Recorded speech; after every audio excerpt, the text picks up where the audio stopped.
محمد والے محمد صلوات اللہم صلی علی محمد والے محمد. برائے خوشنود امام زمانہ، برائے تاجیل ظہور امام زمانہ، بلند ترین صلوات.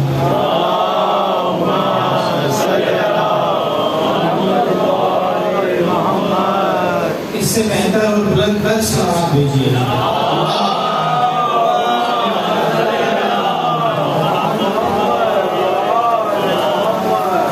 اعوذ باللہ السمیع العلیم من الشیطان اللعین الرجیم. بسم اللہ الرحمن الرحیم. الحمد للہ الذی ہدانا لہذا وما كنا لنهتدي لولا ان هدانا الله. لقد جاءت رسل ربنا بالحق والصلاة والسلام والتحية والإكرام على من اختاره من شجرة الأنبياء والمشكاة الزياد والمنهاج الفاضي والكتاب الهادي مولده بمكة والهجرته بالطيبة مولانا ومولا الكونين جد الحسن والحسين بالقاسم محمد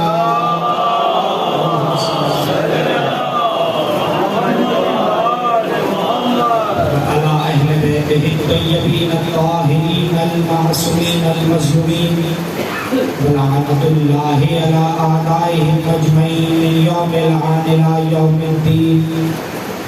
أما بعد فقد قال رسول الله صلى الله عليه وآله وسلم إن الحسين مصباح الهدى وسفينة النجاة. الصلوات.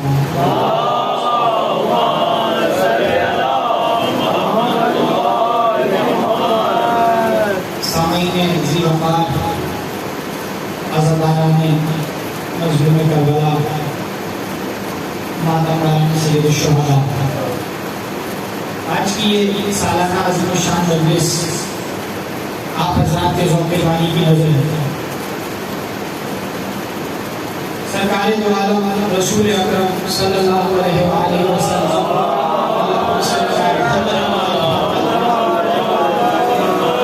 کے ارشاد گرامی کو میں نے سرنامہ کلام قرار دیا اور یہی سرکار کا ارشاد میرا آج کا عنوان ہے. آپ سے توجہات چاہوں گا عزیزان محترم. بارہا رسول کی حدیث سنی ہوئی ہے، یقیناً ہر محب اہل بیت کو یہ حدیث یاد ہے، ہر عزادار حسین کو یہ حدیث یاد ہے. اگر عربی میں نہیں یاد تو اس کا مفہوم یاد ہے. میں صرف دہرا کر اور اس کے کچھ گوشے آپ کے ذہنوں میں اجاگر کرنے کی کوشش کرنا چاہتا ہوں. آپ کی توجہات کا طالب رہوں گا. سرکار نے فرمایا ان الحسین مصباح الہدی وسفینۃ النجاۃ. بے شک یہ جو حسین ہے یہ ہدایت کا چراغ ہے اور نجات کا سفینہ ہے. اور جو فرما رہے ہیں حسین ہدایت کا چراغ ہے اور نجات کا سفینہ ہے. یہ کب کہا سرکار نے؟ ایک دن سرکار بیٹھے ہوئے تھے مسجد میں کہ نواسا آیا اور آ کر سرکار کی گود میں بیٹھا. تو ایک صحابی نے دیکھا کہ جب یہ نواسا آیا تو سرکار نے نواسے پہ نظر ڈالی اور نظر ڈالتے ہی کہا مرحبا بکا یا ابا عبداللہ. اے ابا عبداللہ آپ پر سلام. اے ابا عبداللہ آپ وہ ہیں جو آسمان اور زمین کی زینت ہیں. توجہ فرمائیے گا ذرا محترم. یہ بات سننی تھی کہ کوئی صحابی نے بڑھ کر پوچھا، نہ جانے دل میں معرفت کے حوالے سے بڑھ کر پوچھا یا کچھ اور خیال آیا جو بڑھ کر پوچھا، لیکن پوچھا سرکار سے سرکار کیا آپ کے علاوہ بھی کوئی آسمان کی زینت ہو سکتا ہے؟ تو فرمائے گا محترم یہیں سے میں تیزی سے اپنا سفر آگے لے کر جاؤں گا. سرکار کیا آپ کے علاوہ بھی کوئی آسمان کی زینت ہو سکتا ہے؟ سرکار نے کہا کہ تمہیں نہیں پتا حسین زمین سے زیادہ آسمان والوں کے نزدیک صاحب عزت ہے. اللہ بڑے امام حسین کی ذات.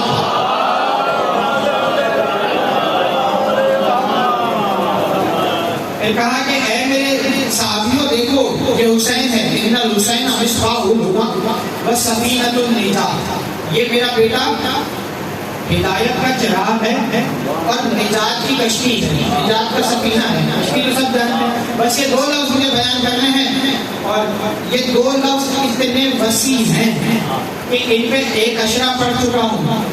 یہ وسیع اس لیے ہیں کیونکہ اس کا کلام ہے، جس کا کلام وحی الہی کی جتنی اہمیت رکھتا ہے. سرکار کا کلام وحی الہی سے کم نہیں ہے. سرکار کی زبان، سرکار کا کام وحی الہی کا کام ہے. سرکار نے فرمایا میرا بیٹا حسین مصباح الہدیٰ ہے اور سفینۃ النجات ہے، ہدایت کا چراغ ہے.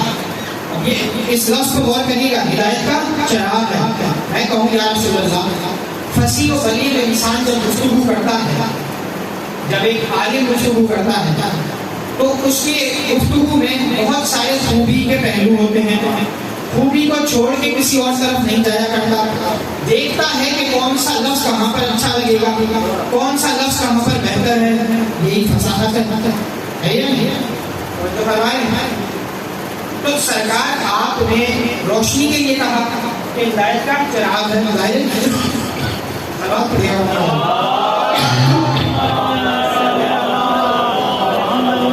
چراغ کا کیا مطلب ہے؟ چراغ یعنی کہ جو روشنی فراہم کرتا ہے، جس سے روشنی ہوتی ہے. سرکار آپ نے روشنی کے حوالے سے جب کہا کہ حسین ہدایت کا چراغ ہے، تو روشنی کی بڑی بڑی چیزیں موجود ہیں. سورج موجود ہے، چاند موجود ہے، ستارے موجود ہیں. توجہ نہیں فرمائے ذرا. سورج موجود ہے، چاند موجود ہے، ستارے موجود ہیں. آپ ان چیزوں کے ہوتے ہوئے فرما رہے ہیں کہ میرا بیٹا چراغ ہے.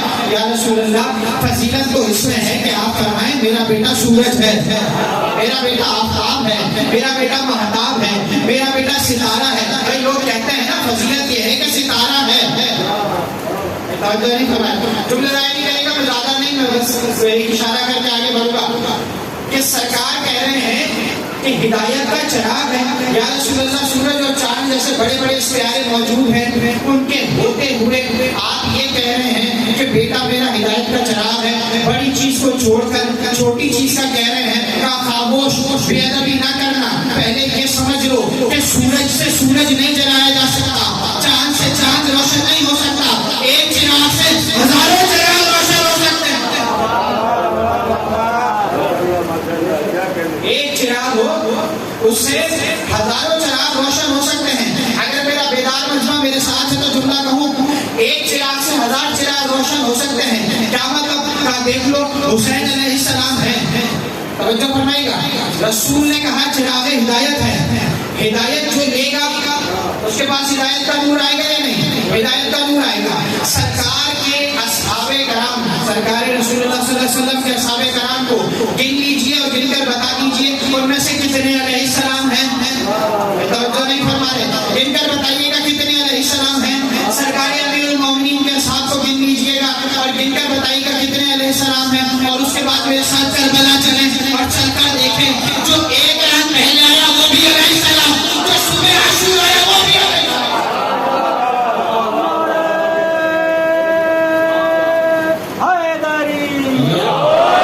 محمد والے محمد بلندر صلوات.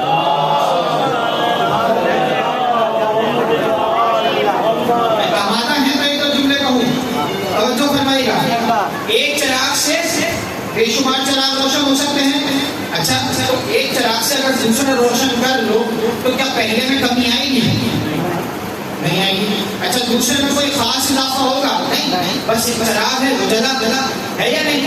تو ایک میں کمی نہیں آئے گی اور دوسرا جلے گا، دوسرے سے تیسرا چلے گا، تیسرے سے ہزاروں جلتے جائیں گے.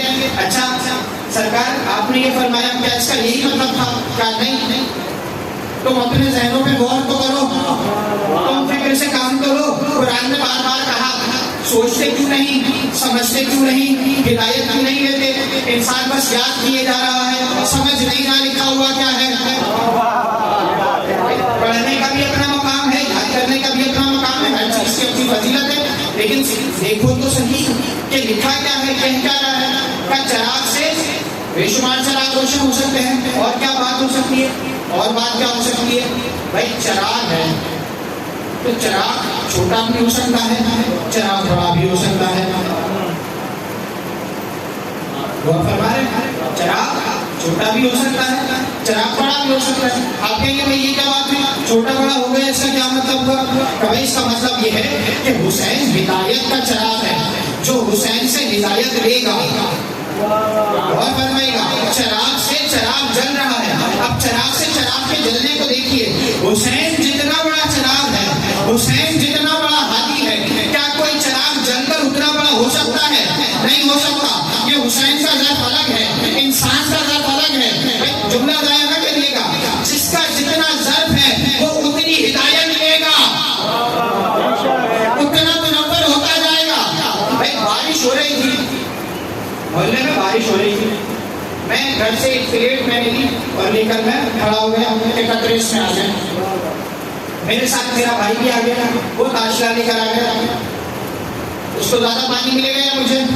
بھائی کو زیادہ ملے گا.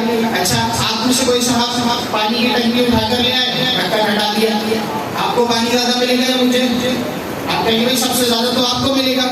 کیوں؟ بادل تو ایک ہی برس رہا ہے, ایک ہی وقت میں برس رہا ہے, ایک ہی جگہ پر برس رہا ہے, تینوں کندھے سے کندھا ملا کر کھڑے ہوئے ہیں.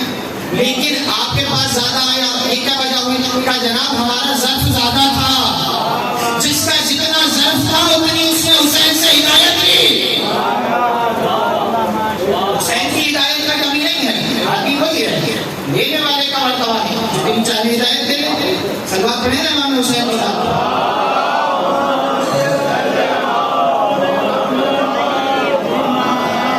حسین ہدایت کا چراغ ہے. اور دوسرا لفظ کیا کہا؟ کا سفینۃ النجات, نجات کا سفینہ. ابھی نجات کیا چیز ہے؟ آپ کہیں گے بھائی نجات یہ ہے کہ دنیا میں بھی نجات ہے, آخرت میں بھی نجات ہے. دنیا میں کس چیز سے نجات ہے؟ کہ بس لسٹ بناتے جائیے, درسیوں چیزیں آتی جائیں گی. غموں سے نجات, پریشانی سے نجات, تکلیف سے نجات, بیماری سے نجات, 10 طرح کی چیزیں آتی جائیں گی. ہر چیز سے نجات ہے, ہر چیز کے لیے نجات موجود ہے. اور آخرت میں کیا ہے؟ آپ کہیں گے بھائی آخرت میں یہ سب نہیں ہے. آخرت میں 2 چیزیں ہیں, ایک ہے جزا, ایک ہے سزا. سزا ملی تو مسئلہ خراب, جزا ملی تو جزا کا مطلب ہے نجات ملی. غور فرمائیے گا, چیزیں اپنی ضد سے بھی پہچانی جاتی ہیں, ازداد سے پہچانی جاتی ہیں. دن ہے کیا مطلب ہے؟ رات نہیں ہے. رات ہے تو کیا مطلب ہے؟ دن نہیں ہے. اگر میں سچ بول رہا ہوں تو اس کا مطلب میں جھوٹ نہیں بول رہا ہوں. اگر میں جھوٹ بول رہا ہوں اس کا مطلب میں سچ نہیں بول رہا ہوں. سامنے کی چیز ہے, اگر میں نے سفید کرتا پہنا ہے اس کا مطلب کالا نہیں پہنا, اور اگر کالا میرے پاس اشارے ادا ہے اس کا مطلب سفید نہیں ہے. اس میں کوئی دو رائے تو نہیں ہے. سب بزرگوں کا مطلب ہے, پہچانتے ہیں چیزیں اپنی ازداد سے پہچانی جاتی ہیں. تو نجات ہے کیا؟ کامیابی. نجات حاصل کیسے؟ نجات کی ضد کیا ہے؟ ہلاکت. نجات کی ضد کیا ہے؟ ہلاکت. اگر نجات نہیں ملی تو ہلاک ہو گئے, اگر ہلاک نہ ہوئے تو نجات مل گئی. یہی چیز ہے, دنیا میں بھی ہے, آخرت میں بھی ہے. تو اب کہاں سے پتا چلے کہ نجات کیسے ملے گی؟ بھائی دیکھیں, نجات کوئی سیکنڈری چیز نہیں ہے. جملہ کہے جانے کا بہت فرمائے گا, میرے ساتھ دیکھ کے آئیے گا, مجھے ذرا آگے جانا ہے. نجات سیکنڈری چیز نہیں ہے کہ مل گئی تو مل گئی, نہیں ملی تو بھی خیر. سوال ہی پیدا نہیں ہوتا. نجات تو چاہیے ہی چاہیے, نجات تو لینی ہی لینی ہے, ہلاکت سے بچنا ہی بچنا ہے. تو ہم نے کہا کہ بھائی کیسے پتہ چلے گا کہ نجات کہاں سے ملے گی؟ ہم نے کہا سرکار سے چل کے پوچھیں. تو ہم تو 1400 سال بعد والے لوگ ہیں, اٹھے تصور میں پہنچے مدینہ, لیکن اتنی دور تھے ہم تو پہنچتے پہنچتے دیر ہو گئی. دوسری خلافت کا زمانہ تھا. اب ہم گئے, سرکار ہمیں نہیں ملے. ہم نے جا کر جو بھی صاحب ممبر تھے ان سے کہا کہ جناب آپ سرکار کے قریبی, آپ سمجھا دیجیے کہ نجات کہاں سے ملے گی. کیا نجات چاہیے؟ یہاں کیا کر رہے ہو؟ علی کے دروازے پر جاؤ. نہیں کروائی جانا ہوتا. نجات چاہیے تو یہاں پر کیا کر رہے ہو؟ علی کے دروازے پر جاؤ.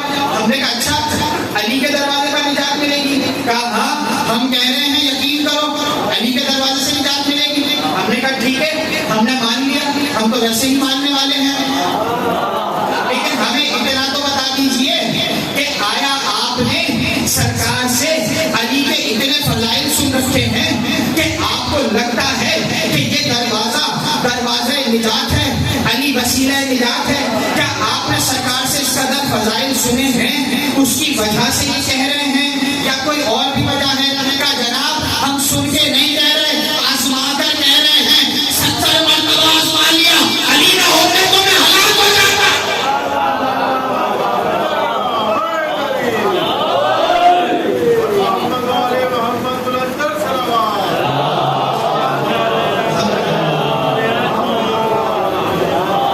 ذاتی آزمایا ہوا ہے، اپنا تجربہ ہے، 70 مرتبہ آزمایا ہے۔ اگر علی نہ ہوتے تو میں ہلاک ہو جاتا۔ اچھا تو کس چیز سے آپ ہلاک ہو جاتے؟ ایک چیز ہو تو بتائیں۔ کبھی علمی مسئلہ آیا تو علی کے پاس آئے، کبھی دین کا کوئی مسئلہ آیا علی کے پاس آئے، کبھی کوئی آیا توریت والا اور آ کر اس نے توریت سے سوال کیے، کیا جواب دیں؟ انجیل سے پوچھنے آ گیا، بھائی ہمیں ٹھہرے قرآن والے، ہمیں کیا پتا توریت اور زبور کے بارے میں؟ تو پھر ہم نے اس کے دروازے پر بھیجا جو توریت کو صاحب توریت سے بہتر جانتا ہے، جو انجیل کو انجیل کے نبی سے بہتر جانتا ہے، جو توریت اور انجیل اور زبور کو ایسے تلاوت کرتا ہے جیسے اس کے انبیاء کرام تلاوت کرتے ہیں، اور جو قرآن کو ایسے جانتا ہے جیسے خود صاحب قرآن ہو۔ ٹھیک ہے بھائی، ہر مسئلے کے لیے ہم اس کے پاس آ جائیں، ہم ہر چیز آ کر ظاہر ہے انہیں سے پوچھیں گے تو سرکار کے قریب میں۔ تو اب یہ تو ہم نے سن لیا، یہ تو فضیلت کی ہم نے سن لیا، لیکن ہم سن کے اٹھے نہیں، ہم وہاں بیٹھے ہوئے تھے، وہاں بیٹھے ہوئے تھے، ہم نے دیکھا کہ ذرا سا وقت گزرا اور میرے مولا کائنات کا ایک بیٹا گزرا، اور انہیں کا صاحب کا ایک بیٹا ذیل منبر تھا۔ مولا کے بیٹے نے کہا، اے غلام زادے، میرے باپ کے ممبر سے نیچے آ جاؤ۔ توجہ فرمائے کہ جملہ کہنا چاہتا ہوں، میرے بابا کے ممبر سے نیچے آ جاؤ۔ آئے گھر آ کر شکایت کی، کہا ہمیں ایسا ایسا کہہ دیا۔ کہا ارے بیٹا ہماری مانو تو لکھوا کر لے آؤ، یہ کوئی عام بات نہیں ہے، نجات والی بات ہے۔ جسے رسول کا بیٹا غلام کہہ دے اس کے لیے نجات ہے، تو جو 1400 سال سے حسین کا غلام ہو تو فرمائے گا جنت میں کون جائے گا؟ جنت میں کیا آپ جو گنہگار جائیں گے؟ گنہگار بھی تو جنت میں جائے گا؟ ہم نے کہا نہیں، ظاہر نہیں جائے گا، قرآن نے منع کیا ہے، اللہ نے کہا ہے جنت گنہگار کے لیے ہے ہی نہیں۔ یہ تو پریشانی والی بات ہے، جنت گنہگار کے لیے ہے ہی نہیں، مجھ جیسا گنہگار کیسے جائے گا؟ ہے یہ نہیں سوال ہے، مجھ جیسا گنہگار جنت میں کیسے جائے گا؟ کبھی جنت میں گنہگار نہیں جا سکتا۔ میں نے کہا بالکل آپ بجا فرما رہے ہیں، جنت میں واقعی گنہگار نہیں جا سکتا۔ جس طرح سے آگ گلزار نہیں ہو سکتی اسی طرح گنہگار نہیں جا سکتا، جس طرح سے ہوا میں کوئی تخت نہیں اڑ سکتا اسی طرح گنہگار جنت میں نہیں جا سکتا، جس طرح دریا میں رستہ نہیں بنتا اسی طرح گنہگار جنت میں نہیں جائے گا، جیسے چاند کے 2 ٹکڑے نہیں ہوتے اسی طرح گنہگار جنت میں نہیں جائے گا، جیسے سورج پلٹ پلٹ کے واپس نہیں آتا ایسے گنہگار جنت میں نہیں جائے گا۔ آپ کہیں گے کہ جناب جائیے، آپ کی عمر کم ہے، آپ نے مطالعہ کیا ہی نہیں ہے سرے سے، جا کر پڑھیے، آگ گلزار ہوئی ہے، تخت ہوا میں اڑا ہے، دریا میں رستہ بنا ہے، سورج پلٹ کے آیا ہے، چاند 2 ٹکڑے ہوا ہے، پتھروں میں کلبہ پڑا ہے۔ میں نے کہا یہ بھی ہو سکتا ہے، کہاں ہو سکتا ہے؟ میں نے کہا تو پھر کر کے دکھائیے، ہر جگہ نہیں ہوتا۔ تو میں کا جملہ کہنے جا رہا ہوں، گھر پہ جا رہے ہیں تو جملہ کہوں گا کہ دریاؤں میں رستہ بنتا ہے، بنانے والا موسیٰ ہونا چاہیے، آگ گلزار ہوتی ہے، کرنے والا ابراہیم ہونا چاہیے۔ دریا میں رستہ بنتا ہے، بنانے والا موسیٰ ہو، ہوا میں تخت اڑتا ہے، اڑانے والا سلیمان ہونا چاہیے، چاند کے 2 ٹکڑے ہوتے ہیں، کرنے والا رسول ہونا چاہیے، سورج پلٹ کر آتا ہے، کرنے والا مسیح رسول ہونا چاہیے۔ میں نے کہا بس اسی طرح سے گنہگار جنت میں جا سکتا ہے، لے جانے والا حسین ہونا چاہیے۔ محمد اور محمد بلندتر صلوات۔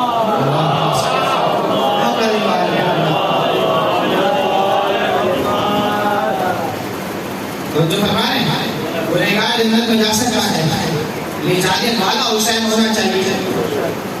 کہا کہ نجات کی کشتی حسین ہے۔ یہاں تک آ گئے نا، تو بس 1-2 جملے سنیے گا۔ سرکار آپ صرف کشتی کہہ دیتے تھے. اچھا یہ دیکھیے گا ادھر محترم، ایک یہ حدیث آئی سرکار کی کہ حسین نجات کی کشتی ہے، اور دوسری حدیث میں سرکار نے فرمایا میرے اہل بیت کی مثال سفینہ نوح کی مثال ہے. دو مرتبہ یہ حدیث آئی ہے اس طرح سے. ایک مرتبہ کہا کہ ان الحسین مصباح الہدیٰ وسفینۃ النجاۃ، اور ایک مرتبہ کہا کہ میرے اہل بیت کی مثال کشتی نوح کی مثال ہے. یا رسول اللہ آپ خالی کشتی کہہ دیتے کافی تھا، آپ نے کشتی نوح کیوں کہا؟ اس لیے کہ اگر میں کہہ دیتا کہ کشتی کی مثال ہے تو انسان کہتا نہ ہم پانی میں جائیں گے نہ ہمیں کشتی چاہیے. اور نہیں کر رہے، نہ ہم پانی میں ہمیں جانا ہے، نہ ہمیں غرق ہونے کا کوئی خطرہ ہے، نہ ہمیں کسی طوفان سے کوئی سامنا ہے، تو لہٰذا ہمیں کشتی چاہیے نہیں. سرکار نے کہا کشتی نہیں کہیں گے، کشتی نوح کہیں گے. اس لیے کہ جب نوح نے کشتی بنائی تھی تو جو اس کشتی میں تھا وہ محفوظ تھا، جو اس کشتی کے باہر تھا وہ پانی میں تھا. اب کوئی یہ کہہ ہی نہیں سکتا کہ نہ ہم پانی میں جائیں گے نہ ہمیں کشتی چاہیے. اگر نجات چاہیے تو کشتی میں آؤ. نوح کی کشتی کیا ہے؟ کشتی نوح کیا ہے؟ حضرت نوح نے اپنے سفینے میں جس کو بلا لیا، جو سفینے میں آ گیا اس کو نجات ہے، اور جو سفینے میں نہیں آیا وہ غرق ہو گیا. ہے نا بات؟ حضرت نوح نے کس سے بچایا؟ کشتی سے. اور کشتی پہ کھڑے ہو کر ایک مرتبہ دیکھ رہے ہیں کہ ایک بیٹا پہاڑ پہ چڑھ گیا. یہ سب کو یاد ہے، بزرگوں کا مجمع ہے، مجھے بس اشارہ کر کے آگے بڑھنا ہے. توجہ فرمائے گا، آپ کی بیدار سماعتوں کی نظر جملہ کرنے جا رہا ہوں. حضرت نوح دیکھ رہے ہیں کہ بیٹا پہاڑ پہ چڑھ رہا ہے، بلا رہے ہیں. بیٹا کہہ رہا ہے بابا مجھے یہ پہاڑ بچا لے گا. نوح کہہ رہے ہیں کہ آج کچھ بھی نہیں بچائے گا، آج کوئی پہاڑ نہیں بچائے گا. بچائے گی تو یہ کشتی بچائے گی. لیکن اس کی سمجھ میں نہیں آیا. ایک مرتبہ اللہ کے نبی نے دونوں ہاتھ بلند کیے. بارے لہا بیٹا ہے،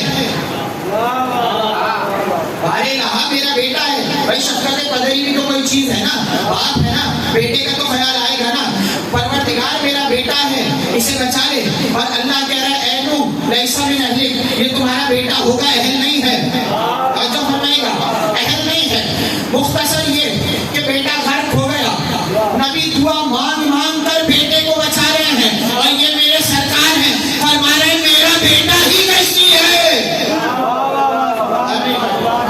میرا بیٹا ہی سفینہ نجات ہے. وہ نوح کا بیٹا تھا جو کشتی کا محتاج ہے، یہ میرا بیٹا ہے، ساری دنیا اس کی محتاج ہے. ساری دنیا نجات کے لیے حسین کی محتاج ہے. کشتی نوح کیا تھی؟ کشتی تھی، کشتی بنائی. سلوات پڑھیے گا ایک محمد والے.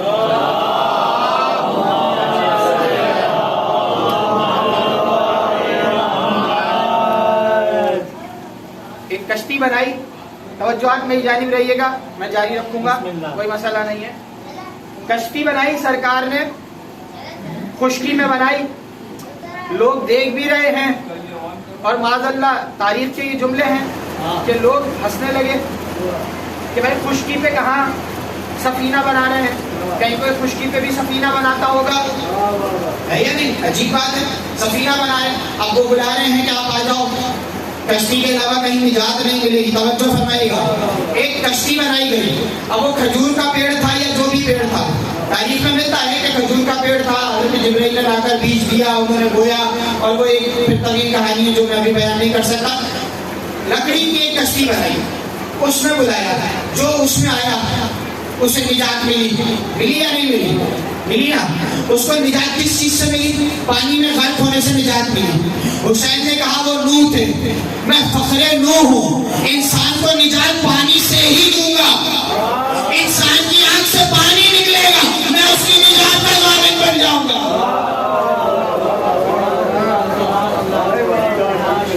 میں مسائل نہیں پڑھ رہا، جملے سنیے گا جانے محترم. حسین نے کہا یہ بڑا عجیب جملہ ہے کہ آنسو کے ذریعے، پانی کے ذریعے نجات دوں گا.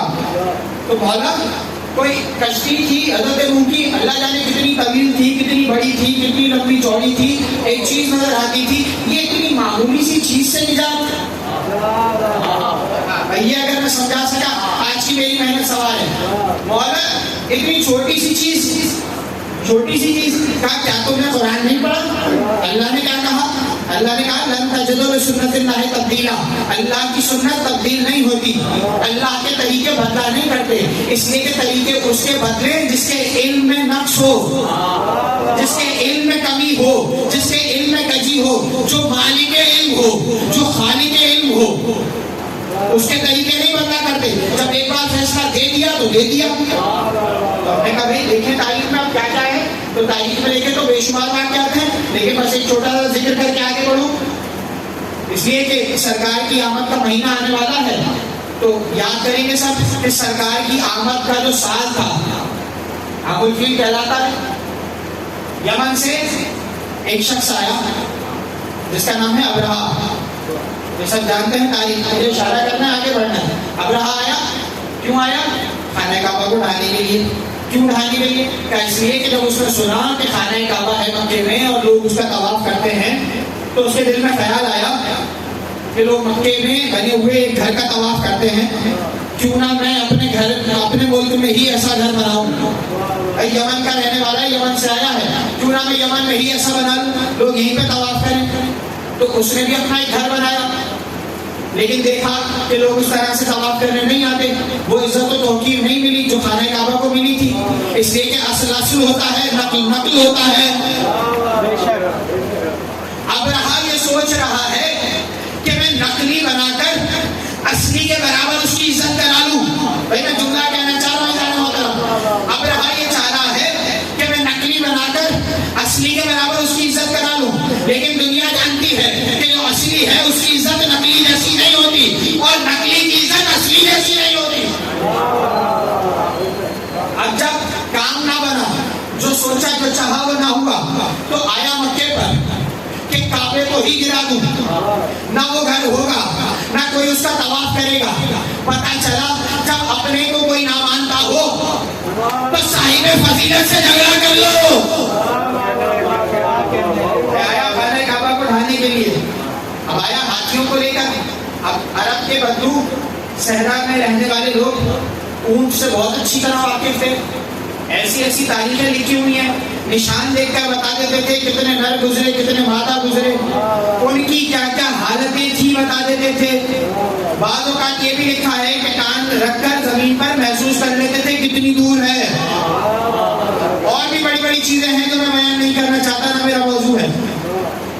اونٹ سے اچھی طرح واقف تھے، گھوڑے سے واقف تھے، ان جانوروں سے واقف تھے، لیکن ہاتھی کیونکہ صحرا کا جانور نہیں ہے، جنگل کا جانور ہے، اس لیے اس طرح سے واقفیت نہیں تھی۔ انہوں نے دیکھا یہ اتنا بڑا جانور آیا ہے اور ایک نہیں پتہ نہیں کتنے لے کر آیا ہے، تو تھوڑی سی دہشت بیٹھی ان کے دلوں میں۔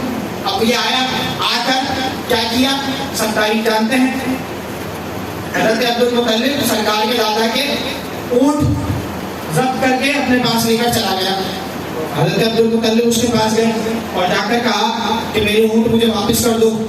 بڑا پریشان ہوا، کہتا ہے کہ میں تو یہ سوچ رہا تھا آپ آئے ہیں خانہ کعبہ کی کوئی بات کریں گے، آپ اپنے اونٹوں کی بات کر رہے ہیں، یہ بات تو بڑی عجیب ہے، آپ تو سردار مکہ کہلاتے ہیں، میں نے تو سوچا تھا آپ آئے ہیں خانہ کعبہ کے لیے بات کریں گے، آپ تو اونٹوں کی بات کر رہے ہیں۔ تو پلٹ کے سرکار کے دادا نے عجیب جملہ کہا کہ ان اونٹوں کا مالک میں ہوں، میں اس چیز کی بات کروں گا جو میری ملکیت میں ہے، کعبے کا جو مالک ہے وہ جانے اور کعبہ جانے، یہ گھر جانے اور جس کا یہ گھر ہے وہ جانے اور تو جانے، میرے اونٹ مجھے واپس کر دے۔ ہے یا نہیں؟ سب نے تعریف سنی ہوئی ہے، بس ایک اشارہ کر کے، کیونکہ مجھے جو پیش کرنا تھا بس میں وہاں تک پہنچ گیا، اونٹ لے کر ہی آیا۔ کیا ہوا تاریخ سب جانتے ہیں۔ اب ابھی آئے چھوٹے چھوٹے کنکر لے کر، چھوٹے چھوٹے پرندے گروہ در گروہ، جھنڈ در جھنڈ آئے اور آ کر کنکریاں گراتے گئے، اور جو جس پہ وہ کنکری گری وہ ہاتھی سر سے لے کر پیر تک جل گیا۔ قرآن میں لکھا ہے جل کے بھوسا بن گیا۔ بسم اللہ الرحمن الرحیم۔ الم تر کیف فعل ربک باصحاب الفیل الم یجعل کیدہم فی تضلیل وارسل علیہم طیرا ابابیل ترمیہم بحجارۃ من سجیل فجعلہم کعصف مأکول۔ کھایا ہوا بھوسا بنا دیا۔ عجیب بات ہے۔ الم تر کیف فعل ربک، اے حبیب آپ نے نہیں دیکھا آپ کے رب نے کیا کیا؟ سرکار ابھی پیدا نہیں ہوئے، اللہ کہہ رہا ہے حبیب آپ نے نہیں دیکھا۔ اگر میں کہوں آپ نے نہیں سنا، میں نے تھوڑی دیر پہلے کون سا جملہ کہا تھا، اس کا مطلب ہے کہ آپ سن رہے ہیں۔ اگر آپ ہیں ہی نہیں تو میں کس کو بولوں گا؟ اس کا مطلب سرکار سن رہے ہیں تو اللہ کہہ رہا ہے حبیب تم نے نہیں دیکھا ہم نے ان کا کیا حال کیا؟ میں ہاتھ جوڑ کے کہوں مالک کیا حال کیا؟ کا حال یہ کیا کہ چھوٹے چھوٹے پرندے بھیجے، ان کی چونچ میں چھوٹے چھوٹے پتھر انہوں نے گرائے اور پورے کے پورے ہاتھیوں کے لشکر کو بھوسا بنا کے بھیج دیا، ہے یا نہیں؟ یہاں تک آ گئے نا؟ اب جملہ لے لیجیے گا ذہن محترم، آپ کی بیدار سماعتوں کی نظر، اور پھر اس کے بعد تقریر اپنی اختتامی مراحل میں چلی جائے گی۔ پروردگار ہاتھی لے کر آیا تھا، بڑا بڑا جانور، تو اس کے مقابلے میں ہاتھی بھیجتا؟ پرندے بھی تو تم نے بھیجے، اب ابھی بھی تو تم نے نازل کیے، ہاتھی کے مقابلے میں ہاتھی بھیجتا؟ تو عجب نہیں کہ جواب آئے۔ اگر ہاتھی کے مقابلے میں ہاتھی آ جاتا تو دنیا کہتی بھائی وہ بھی ہاتھی تھے، یہ بھی ہاتھی، وہ یمن سے آ رہے تھے، پہنچتے پہنچتے تھک گئے، یہ اللہ نے تازہ تازہ پیدا کیے۔ بھائی ہے کہ نہیں؟ دو برابر کی طاقتیں تھیں، کوئی کسی سے لڑا، کسی کو شکست ہو گئی، شکست تو ہو جاتی، یادگار نہ ہوتی۔ اس لیے اللہ نے کہا کہ بڑے کو چھوٹے سے لڑواؤں گا تاکہ یاد رہ جائے کہ اتنا بڑا ہاتھی اور اتنی چھوٹی سی ابابیل۔ تو ابھی بھی سمجھ میں نہیں آیا؟ اللہ کی سنت یہی رہی ہے کہ کبھی فرعون کے لشکر کو صرف ایک دریا کی لہر میں غرق کر دیتا ہے، کبھی نمرود کو ایک مچھر کے ذریعے مار دیتا ہے، کبھی بڑے بڑے ہاتھیوں کو ابابیلوں کے ذریعے سے ذلیل کر دیتا ہے، اور کبھی 9 لاکھ کے لشکر کو صرف 72 کے مجمع سے۔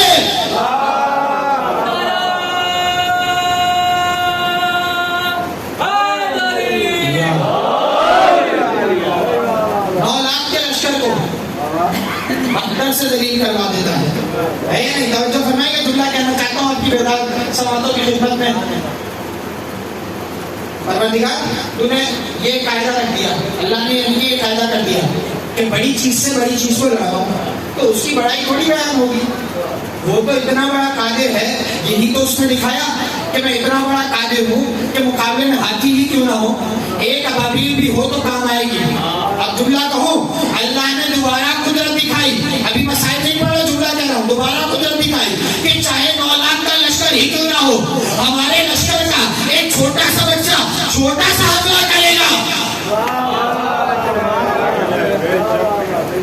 چھوٹا سا حملہ کرے گا اور پورا لشکر تہس نہس ہو جائے گا۔ بھائی جملہ سنیے گا، میں کہوں ابابیل سے تو بات کہہ سکتے ہیں نا کہ چلیں پروردگار نے تو اپنی قدرت دکھائی، لیکن اے ابابیل تم نے جو دیکھا اتنے بڑے بڑے ہاتھی تھے، تو تمہارے پاس تو بہترین موقع تھا۔ پروردگار اتنے بڑے بڑے جانور، میں چھوٹا سا ایک پرندہ، میں کہاں ان سے لڑوں؟ بھاگ جاتے؟ پتہ چلا جو وہاں سے آیا ہوا ہو وہ بھاگا نہیں کرتا، میدان چھوڑ کے بھاگا نہیں کرتا۔ اب جملہ لے لیجیے گا عزیزان محترم، آپ کی بیدار سماعتوں کی نظر کر رہا ہوں، وہاں سے آیا ہوا بھاگا نہیں کرتا۔ اور ابابیل نے کیا کیا؟ چھوٹی چھوٹی سی کنکریاں اٹھائیں اور ہاتھیوں کے اوپر گرائیں، ہے کہ نہیں؟ سب جانتے ہیں چھوٹی چھوٹی کنکریاں اٹھائیں۔ اللہ ہمیشہ یہی کرتا ہے کہ چھوٹی چیز سے اپنی قدرت منواتا ہے، اسی لیے حاجیوں کو کہا بڑا پتھر نہ اٹھانا چھوٹے کو چھوڑ کر، اور فرمائے گا چھوٹی چھوٹی کنکریاں، اور وہ پھینک رہی ہیں اور ہاتھیوں کا لشکر جلا ہوا بھوسا بن جایا کرتا ہے۔ تو پتہ چلا ادھر سے آئے ہوئے اسلحے کی طاقت اتنی ہے کہ ایک کنکر ہو تو ہاتھی کا بھوسا بنا دیتا ہے، تو اگر وہاں سے کوئی تلوار آئے تو اس کی جنگ کا کیا عالم ہوگا؟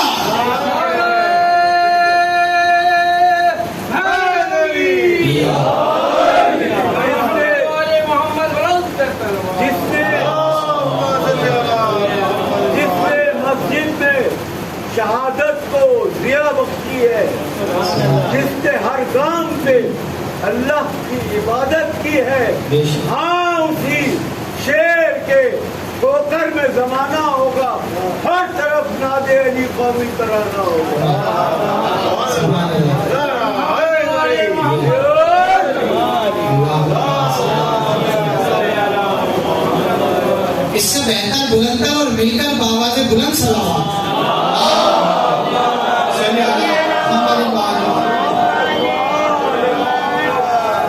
بیدار ہیں تو ایک دو جملے کہوں گا میں، وقت تو کافی ہو چکا ہے، تو آمادہ ہیں تو پھر جملہ سنیے گا ادھر محترم۔ حسین کیا کہا سرکار نے کہ وسیلہ نجات ہے، اب سمجھ میں آیا حسین نے کیوں کہا کہ چھوٹے سے آنسو کے قطرے سے نجات دوں گا۔ قدرت پتہ چلے کہ آپ کے آقا کی کیا قدرت ہے، آپ کے آقا کی کیا فضیلت ہے، ہدایت کا چراغ ہے، سفینہ نجات ہے۔ چراغ کو اگر بند کمرے میں رکھا جائے زمین پر تو چراغ روشن ہے، زمین پر اس کمرے میں ایک نور ہوگا، روشنی ہوگی، لیکن اگر اس چراغ کو اٹھا کے میں تھوڑا سا اوپر کر کے رکھ دوں، بھائی مثال دو، یہی کمرہ ہے، لائٹر بجھا دیجئے، چراغ یہاں رکھ دیجئے، چراغ جلے گا تو اس پر روشنی ہوگی، لیکن اگر اٹھا کے یہاں ممبر پہ رکھ دو روشنی بڑھ جائے گی۔ کیا چراغ کی روشنی بڑھ گئی؟ آپ نے کہا نہیں، تو پھر ہوا کیا؟ ہوا یہ کہ نیچے چراغ کی زد میں جو ظلمت تھی، جو اندھیرا تھا وہ کم تھا، اٹھا کے اوپر کیا، ظلمت بھی بڑھ گئی، چراغ کا دائرہ بھی بڑھ گیا، اس لیے اس کا نور بھی زیادہ پھیل رہا ہے۔ توجہ فرمائیے گا، چراغ کو اگر اٹھا کے تھوڑی بلندی عطا کر دی جائے، کسی بلندی پر رکھا جائے تو اس کی ضیاء پھیلی جاتی ہے، اس کا نور بڑھ جایا کرتا ہے، اس کی روشنی اور زیادہ محسوس ہوتی ہے۔ اب سمجھ میں آیا، سرکار نماز میں ہے، سجدے میں ہے، اور حسین کو کہا آ کر میری پشت پر سوار ہو جاؤ تاکہ ساری دنیا کو پتہ چل جائے حسین ہدایت کا چراغ۔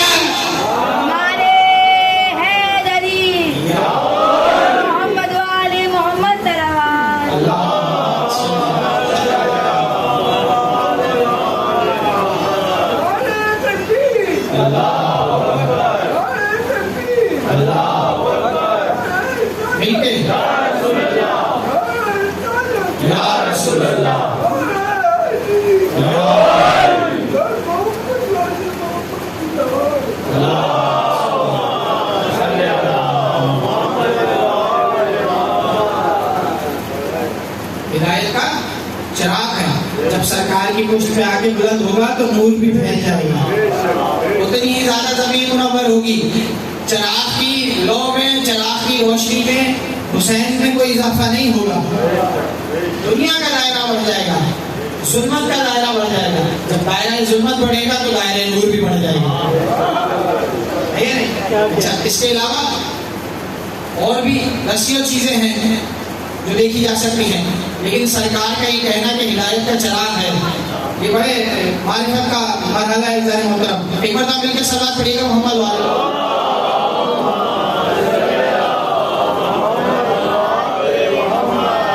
حسین ہدایت کا چراغ ہے، کیا مطلب کا چراغ یہ ہے کہ چھوٹا بھی ہو سکتا ہے، بڑا بھی ہو سکتا ہے۔ اسی طرح حسین کی محبت، یہی معیار ہے حسین کی محبت کا بھی، جتنا ظرف ہے انسان کا اتنی انسان ہدایت لے سکتا ہے، اسی طرح سے جتنا ظرف ہے انسان کا اتنی انسان محبت کر سکتا ہے۔ اسی لیے محبت کے، مودت کے درجات نہیں بتائے گئے۔ کیا مطلب؟ یہ نہیں کہا گیا، صرف یہ کہا گیا کہ اجر رسالت دو، قل لا اسألکم علیہ اجرا الا المودۃ فی القربیٰ، میں یہ اس کے علاوہ کچھ نہیں چاہتا کہ میرے اقربا سے محبت کرو۔ سرکار نے یہ نہیں بتایا کہ محبت کرو اور اس طرح سے کرو اور ایسے کرو، اور جو کم از کم ایسے کرے اور جو ایسے نہ کرے، کچھ بھی نہیں، محبت کرو۔ جس نے جتنی محبت کی، جس کا جتنا ضرف تھا اس نے اتنی محبت کی، بھائی کی ہے نہیں؟ کسی نے دل میں حسین سے عقیدت رکھ کے محبت کی، کسی نے مجلس حسین میں آ کر محبت کی، کسی نے مجلس سن کر محبت کی، کسی نے مجلس پڑھ کر محبت کی، کسی نے ماتم کر کے محبت کی، کسی نے زنجیر کا ماتم کر کے محبت کی۔ جتنا مرتبہ جتنے دل میں انسان کی ضرف بڑھتا گیا اتنی محبت کے درجے بڑھتے گئے۔ جملہ لے لیجیے گا عزیزان محترم، محبت کیا ہے؟ محبت ایک کشش ہے، تو جانتے ہیں سب محبت کیا ہے؟ محبت کی تعریف میں کیا بیان ہو سکتا ہے؟ کیفیت ہے، کیفیت کی کیا تعریف کی جا سکتی ہے؟ یعنی محبت وہ ہے جس کو ناپا نہیں جا سکتا، محسوس کیا جا سکتا ہے، اور جو محسوس والی چیز ہو وہ بتائی نہیں جا سکتی۔ صرف مثال دے کے میں کوشش کرتا ہوں اگر پہنچا سکوں یہ بات کہ محبت کیا ہے؟ کشش ہے۔ ہر چیز دنیا میں ہمارے درمیان کشش ہے، جو فزکس کے اسٹوڈنٹس ہیں وہ سب جانتے ہیں اور بزرگ جانتے ہیں کہ انسان کے پاس کتنا وزن ہے. میرا کتنا وزن ہے, آپ کا کتنا وزن ہے, مائک کا کتنا وزن ہے. سائنس کہتی ہے کہ ہمارے درمیان ایک کشش ثقل ہے, وہ ہمیں کھینچ رہی ہے. جتنی وہ کشش بڑھتی جائے گی اتنا وزن بڑھتا جائے گا. جو اسٹوڈنٹس کو سب جانتے ہیں W=mg ماس اور گریویٹی. تو گریویٹی کیا ہے؟ گریویٹی یہ ہے کہ کشش ہے جو کھینچ رہی ہے, جتنی طاقت سے کھینچ رہی ہے اتنا وزن بڑھ جاتا ہے. بھائی چاند پہ یا خلا میں جا کر انسان ہوا میں کیوں اڑنے لگتا ہے؟ کیا کوئی وزن کیسے کم ہو گیا؟ کیا کوئی انسان کا جز کم ہو گیا؟ کیا ہاتھ پاؤں کٹ گئے؟ بھائی وزن کہاں چلا گیا؟ کا وزن کہیں بھی نہیں گیا. انسان وہی ہے جو یہاں تھا. تو پھر وہاں جا کے اڑ کیوں رہا ہے؟ کیا اڑ اس لیے رہا ہے کہ کوئی چیز کھینچ نہیں رہی, کشش کھینچ نہیں رہی, تو اڑ رہی ہے چیز, اس لیے کہ کشش نہیں ہے. تو پتہ چلا وزن ہوتا ہے کشش سے. محبت کیا ہے؟ کشش ہے. اسی لیے کہا کہ انسان کے اعمال کو گنا نہیں جائے گا, تولا جائے گا. یہ جملہ سنیے گا جائے محترم, انسان کے اعمال کو پروردگار نے یہ نہیں کہا کہ گنوں گا. یہ تو ہم اور آپ ہیں. کسی انسان کو دیکھا فوراً گننا شروع ہو گئے, آج اس نے اتنی نیکی کی, آج اس نے یہ برا کام کیا. اور اگر ہمارے سامنے وہ اللہ کو پیارا ہو جائے تو ہم کہتے ہیں کہ جناب ہم نے گن لی 10 نیکیاں تھیں اور 200 برائیاں تھیں, یہ تو بھائی اللہ ان کو بخشے. یہ معاشرے کی حالت ہے یا نہیں؟ یہ معاشرے کی سچ ہے یا نہیں؟ ایسی سوچ ہے. فلاں صاحب جناب بڑے نیک پرہیزگار متقی عابد و زاہد, ہم نے ان کا کوئی گناہ گنا ہی نہیں. بھائی آپ نے نہیں گنا, آپ پروردگار تھوڑے ہی, آپ فرشتے تھوڑے ہی جو ان کے کاندھوں پر ہیں, جو جانتے ہیں کہ انہوں نے کیا کیا کیا نہیں کیا. ہے یا نہیں؟ ایسا ہے. تو عزیزان محترم, اسی لیے پروردگار نے یہ انصاف رکھا ہی نہیں کہ گنے جائیں گے, تولے جائیں گے. بعض اوقات بڑے بڑے متقی اور پرہیزگار اور عابد کی تاریخ پڑھ کے دیکھیے گا. حضرت موسیٰ کی تاریخ میں ملتا ہے ایک عابد ایسا کہ عابد تھا لیکن اللہ نے کہا کہ ہمیں پسند نہیں ہے. میرے پاس وقت نہیں ہے کہ میں واقعہ پڑھوں. اور ایک ایسا گنہگار, میں نام بھی اس گناہ کا نہیں لینا چاہتا, ایک ایسا گنہگار, لیکن اللہ نے اپنے نبی کو بھیجا کہ اس کے پاس جاؤ. نبی نے کہا پروردگار یہ تو گنہگار ہے. اللہ نے کہا یہ گنہگار ہے لیکن اس کا فلاں کام دیکھتے تو اس کا مطلب ہے کہ اللہ کسی چیز کو اتنی عظمت دے دیتا ہے, کسی چیز کو اتنا بڑھا دیتا ہے. توجہ فرمائے گا, کسی چیز کو, کسی کام کو, کسی مکان کو, کسی چیز کو اللہ اتنی فضیلت دے دیتا ہے کہ اللہ کے نزدیک وہ انسان محترم ہو جاتا ہے, وہ انسان صاحب فضیلت ہو جاتا ہے. اگر اب بھی سمجھ میں نہ آیا تو میرے ساتھ کربلا چلیے اور ان عیسائیوں کو دیکھیے جو حسین کے پاس آئے, نہ عبادتیں کی, آئے حسین پر شہید ہوئے, علیہ السلام ہے. تم نے جسے بخشا اسے ہم نے بخشا, جسے حسین نے بخشا اسے اللہ نے بخشا. یعنی کہ توجہ فرمائے گا جائے مطلب, بس تقریر اپنے ٹائمر آئے میں چلی جائے گی, میں زیادہ زحمت نہیں دینا چاہتا. اعمال کا پروردگار نے کہا وزن رکھیں گے, میزان رکھی پروردگار نے.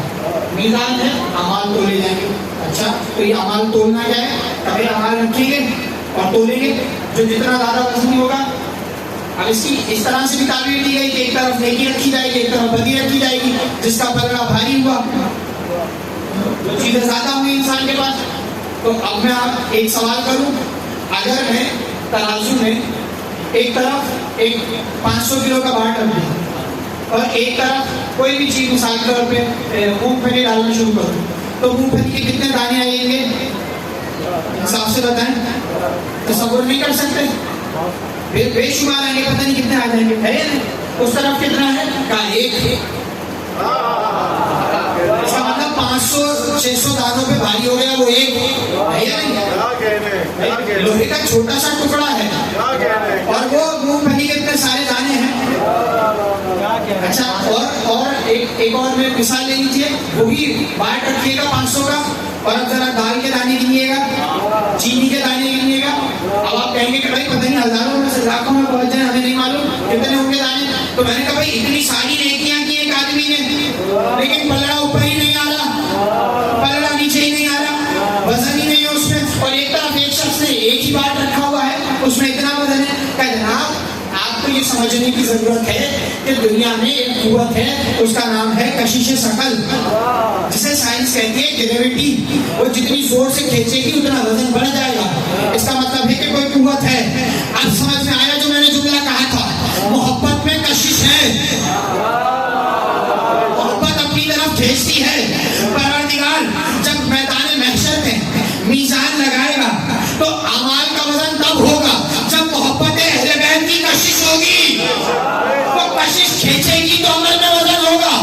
اور جس کے پاس اعمال ہزاروں انبار لگے ہوں گے لیکن محبت کی کشش نہیں ہوگی, اعمال تو ہوں گے, اعمال میں وزن نہیں ہوگا.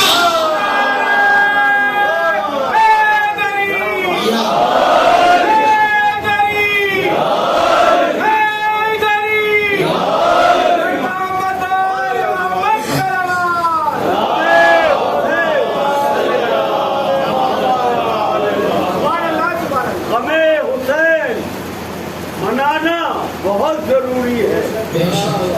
ہمیں حسین منانا بہت ضروری ہے, وگرنہ زندگی اپنی بہت ادھوری ہے.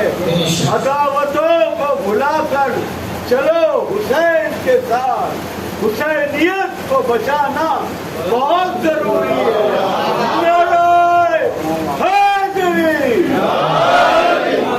میں اس سے بڑھ کر ایک جملہ کہوں کہ زندگی ادھوری نہیں ہے, زندگی ہے ہی نہیں. اس لیے کہ سرکار سے شہزادی نے پوچھا تھا بابا اس پہ کون روئے گا, سرکار نے کہا اللہ قوم کو خلق کرے گا. اگر وہ قوم نہ روئے تو وہ قوم کس لیے خلق ہوئی ہے, وہ ادھوری نہیں, وہ ہے ہی نہیں.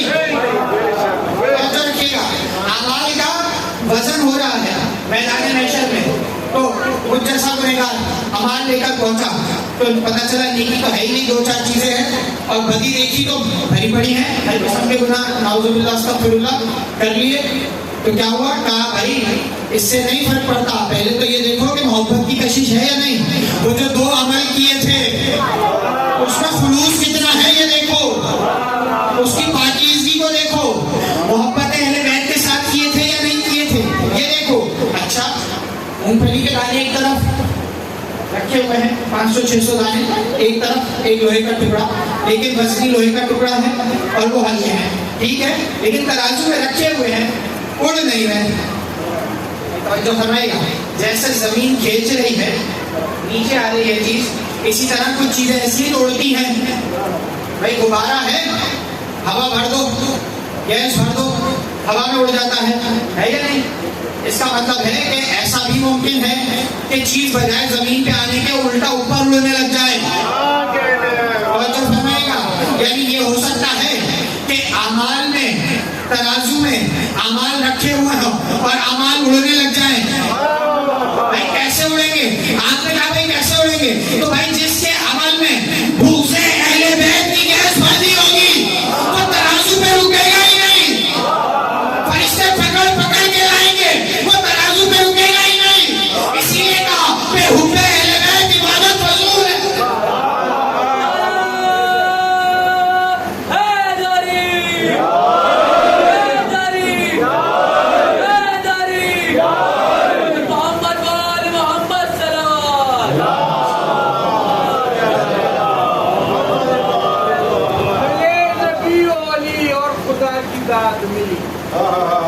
ملے نبی و علی اور خدا کی داد ملی, حسین جس کو ملے ان کو کائنات.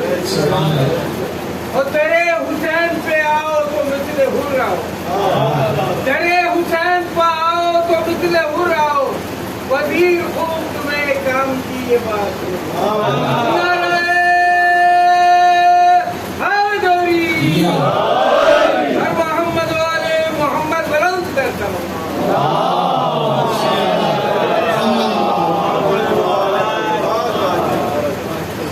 پتہ چلا کہ سفینہ نجات کیا ہے. جو حسین کے پاس آیا وہ نجات پائے گا, جو نہیں آیا نجات نہیں پائے گا. اس میں کوئی دو رائے نہیں ہے, دو کلام نہیں ہے. سرکار کا حکم ہے, سرکار کی حدیث ہے, سرکار نے فرمایا ہے. میرے اہل بیت کی مثال کشتی روم کی مثال ہے, اور یہ فرمایا کہ ان الحسین مصباح الہدی و سفینۃ النجات. میرا حسین نجات کا سفینہ ہے. کہاں فرما رہے ہیں؟ کہاں فرما رہے ہیں؟ اپنے پیارے پیارے اصحاب کے درمیان دنیا کو یہ بتا رہے ہیں کہ دیکھو یہ حسین ہے, یہ میری پشت کا سوار حسین ہے. میں چاہتا ہوں کہ میں نماز پڑھ رہا ہوں, سجدے میں ہوں, اور میرا نواسا میری پشت پر آ جائے تو میں اسے اپنی پشت سے نہ اتاروں جب تک وہ اپنی مرضی سے نہ اتر جائے. کیا مطلب؟ کہ دیکھو خیال کرنا ایسا نہ ہو کہ کل اسے گھوڑے سے گرا دو. آپ کی آوازیں بلند ہوئی, پروردگار آپ کی آوازوں پر رحم کرے. ہم اس عشرے میں داخل ہو گئے جہاں پر حسین کی اس مظلومہ کا تذکرہ ہے کہ کائنات کے امام نے, وہ حسین جس نے کسی سے کچھ نہیں مانگا. یہ اتنا بڑا جملہ ہے کہ عصر عاشور سب کو معلوم ہے. عصر عاشور فرشتے آئے, حسین ہمیں حکم دیجئے. حسین نے کہا نہیں واپس جاؤ. جعفر آئے, حسین ہمیں حکم دیجئے, نہیں واپس جاؤ. ہر چیز دنیا کی آئی, حسین کو لبیک کہا, حسین نے سب کو واپس بھیجا. حسین نے پوری زندگی میں کسی سے کچھ نہیں مانگا, لیکن پروردگار سے کہا پروردگار ایک بیٹی عطا کر, اور وہ ایسی بیٹی ہو کہ مجھے اس سے بہت محبت ہو اور اسے مجھ سے محبت ہو. نہ وہ میرے بغیر رہ سکے, نہ مجھے اس کے بغیر سکون مل سکے, لیکن جب تو مجھ سے مانگے میں تیری بارگاہ میں اس بیٹی کو روتا ہوا ہوں. اجرکم اللہ. مولا کوئی غم نہ دے سوائے غم حسین کے. حسین کے چاہنے والے حسین کی مظلومہ پر گریہ کرنے کے لیے آئے ہیں. شرم کر کے نہیں روئیں گے, تھک کر نہیں روئیں گے, دو چار جملے سنیں گے. بڑا سخت مرحلہ ہے خانوادہ اہل بیت پر, بڑا سخت مرحلہ ہے سید سجاد پر. زدار جملہ کہوں, یہاں پر آپ سب ماتمیان امام مظلوم تشریف فرما ہے. آپ سب مولا حسین کو پرسہ دینے کے لیے آئے ہیں. یقیناً آپ میں ایسے لوگ ہوں گے کہ جن کی بہنیں ہوں گی, یقیناً آپ میں سے بہت سارے بہنوں کے بھائی ہوں گے, بہت سارے باپ ایسے ہیں جن کی بیٹیاں ہوں گی چھوٹی. عزیزانو, سوچ کر بتانا, اگر آپ کے سامنے کوئی آپ کی بہن کو گھور کر دیکھ لے,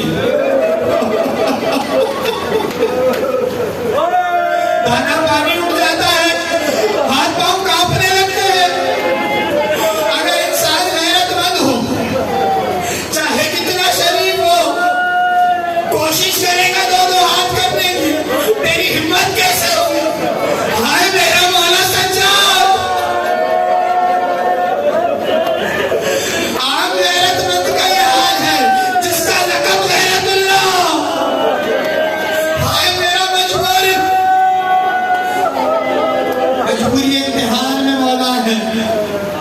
اللہ تو کائنات کے مختار ہیں, لیکن کیا گزری سجاد پر. اللہ کوئی غم نہ دکھائے آپ کو سوائے غم حسین کے. عزیزانو, بس دو چار جملے سننا. کسی نے آ کر جب میرے مولا سے پوچھا ہے نا, مولا آپ کو شام میں کہاں زیادہ تکلیف ہوئی, مولا نے 7 مسائل بیان کیے اپنے, کہ 7 مقامات ایسے ہیں جن پر ہم پر انتہائی مسائل گزرے. اس کے علاوہ ایک اور روایت میں مولا نے کہا, صحابی نے پوچھا مولا آپ کو کس چیز نے رلایا؟ کہا مجھے میری بہن کے سوالوں نے رلایا. جب پرندوں کو اڑتا ہوا دیکھتی, شام کے وقت اپنے گھروں کو جاتا ہوا دیکھتی, میرے پاس آ کر کہتی بھیا سجاد کیا ہمارا بھی کوئی گھر ہے؟ دو جملے سننا دارو. آپ نے یہ روایت سنی ہے, مجھے نہیں معلوم کہ شام غریبہ میں سب نے سنی ہے کہ پانی آیا. اب زوجہ ہو جائے یا کیسے نہیں مجھے نہیں معلوم, لیکن سب نے سنا ہے کہ پانی آیا اور حسین پیاسے شہید ہوئے. اور جناب زینب نے پانی آیا تو سب سے پہلے پانی کا کوزہ شہزادی سکینہ کو دیا. بی بی سکینہ نے کہا پھوپھی اماں آپ نے سب سے پہلے مجھے کیوں دیا؟ سنے ہیں نا آپ نے, بس مجھے ایک جملے کو اشارہ کرنا. کہا کہ بیٹا جو چھوٹا ہوتا ہے وہ پہلے پیتا ہے, میں نے اس لیے آپ کو دیا. وہ کوزہ لے کر مقتل کی طرف چلے.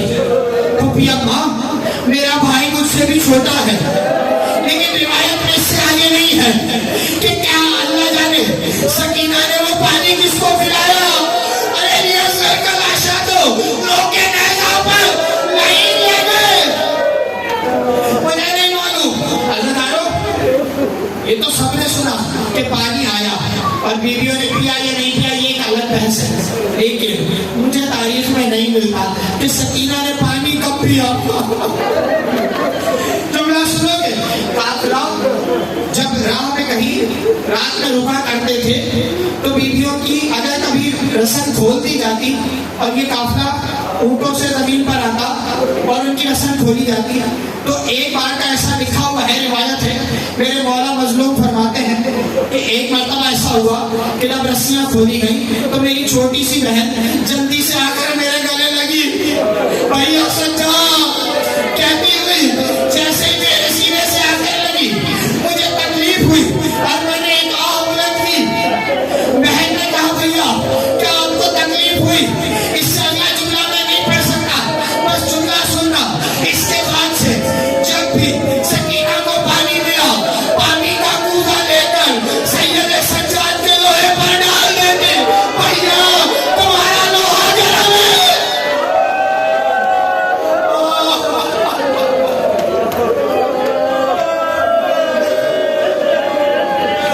مجھے نہیں پتا بیوی کو پانی کب ملا، لیکن میں نے ایک جملہ بہت رہا سنا ہے کہ جب سکینہ نے مشکیزہ لا کر دیا تو نے چچا کو کہا تھا چچا پانی کی سبیل کیجئے، میرا بھائی علی اصغر پیاسا ہے، لیکن جب دیکھا کہ علم تو آیا ہے لیکن علمدار نہیں آیا، اس کے بعد کبھی سکینہ نے پانی نہیں مانگا۔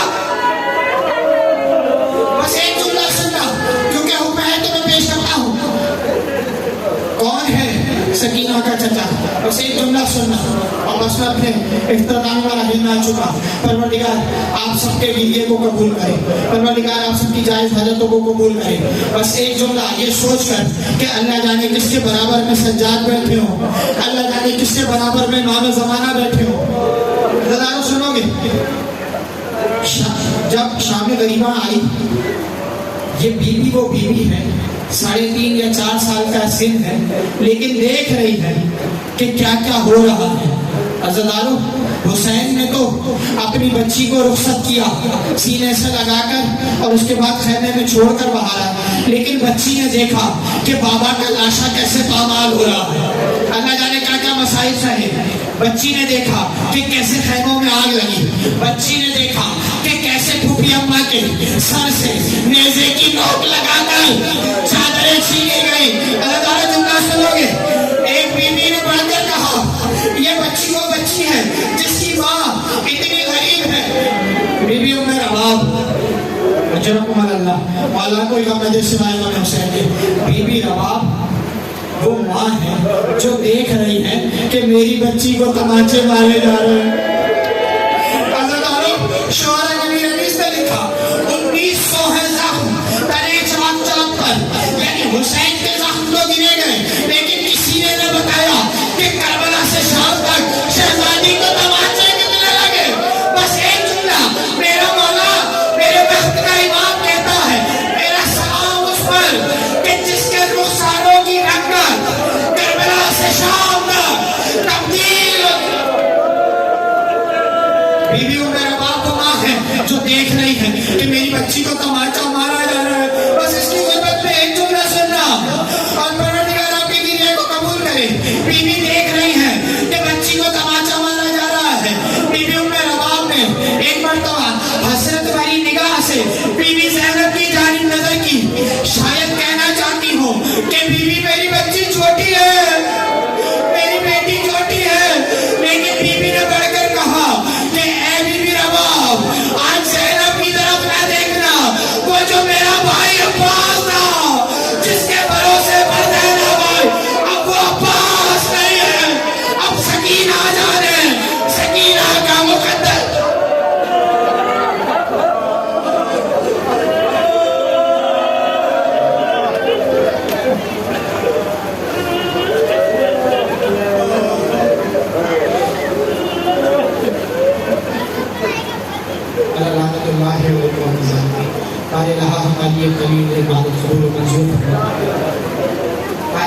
کی رزق روزی اور ان کی توفیقات میں اضافہ فرما، حاضرین مجلس کی رزق روزی اور توفیقات میں اضافہ فرما۔ پروردگار جتنے مومنین بے گناہ اسیر ہیں ان سب کو رہائی میں خبر دے۔ باری رہا جتنے مومن مومنات بیمار ہیں، جنہوں نے دعا کا کہا ہے اور جنہوں نے نہیں کہا ہے، ان سب کو پروردگار ہمارے نشان مہنگے وادی کو سب کو شفاء کل عنایت فرما۔ پروردگار جو متمنی ہیں، جو زیارات کے ہیں، بالخصوص جو شام جانا چاہتے ہیں، شہزادی سکینہ کے سب کے ہم سب کو بی بی کی زیارت نصیب فرما۔ باری رہا ہمارے وقت کے امام کا ظہور فرما، ہمیں ایسے اعمال کرنے کی توفیق عطا فرما کہ ہمارے وقت کا امام ہم سے راضی ہو۔ وَسَيَعْلَمُ الَّذِينَ ظَلَمُوا أَيَّ مُنقَلِبٍ يَنقَلِبُونَ مَا كَانُوا يَفْعَلُونَ۔